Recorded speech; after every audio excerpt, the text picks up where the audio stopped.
Hello बच्चों, मैं resonance faculty mathematics में एक क्वेश्चन को लेकर आया हूं।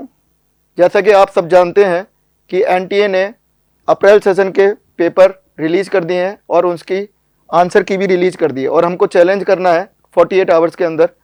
तो उसी को इसके रेस्पेक्ट में मैं एक क्वेश्चन लेकर आया हूं। ये अपना 6 अप्रैल का शिफ्ट 1 का एक पेपर था, उसमें एक क्वेश्चन आया है 6 नंबर का। इसमें एक क्या है, कॉन्सेप्चुअल प्रॉब्लम है। एनटीए ने इसका आंसर दिया है 3, लेकिन इसमें एक प्रॉब्लम है, कॉन्सेप्चुअल प्रॉब्लम आ गई है। अगर उसको इग्नोर करें तो आंसर ये आ जाएगा, कोई दिक्कत नहीं है।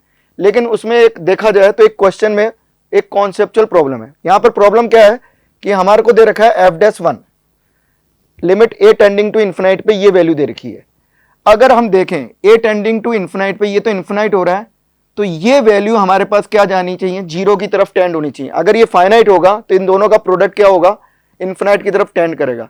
तो ये दोनों वैल्यू f-1 फाइनाइट होने के लिए हमारे पास ये वैल्यू इनडिटरमिनेंट फॉर्म बनानी चाहिए, इन्फिनाइट इंटू जीरो, जो कि ऐसा नहीं हो रहा है। अगर हम इसका सॉल्यूशन को देखें तो इसका सॉल्यूशन को अगर हम देखें तो हमने ये सॉल्यूशन इसका देखा है कि f-1 हमारे को ये दे रखा है।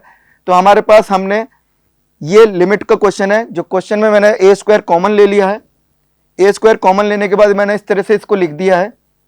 ये लिखने के बाद हमारे पास अगर ये ए स्क्वायर है और अकॉर्डिंग टू क्वेश्चन ये ए स्क्वायर है और ये हमारे पास f(1) है, तो इसको अगर मैं f(1/a) मानूं तो ये हमारे पास एक्सप्रेशन आ गया। और a टेंडिंग टू इन्फिनाइट पे ये क्या हो जाएगा, tan इनवर्स 1/∞, जो कि जीरो की तरफ टेंड हो रहा है, ये पूरा जीरो हो गया, 1 आ गया। और ये ln भी ये क्या हो रहा है, जीरो, तो इन्फिनाइट अपॉन इन्फिनाइट है, log बहुत विद रेस्पेक्ट टू इन्फिनाइट पर धीरे धीरे बढ़ेगा, लेकिन ये ए स्क्वायर बहुत तेज बढ़ा है तो ये भी जीरो की तरफ जा रहा है।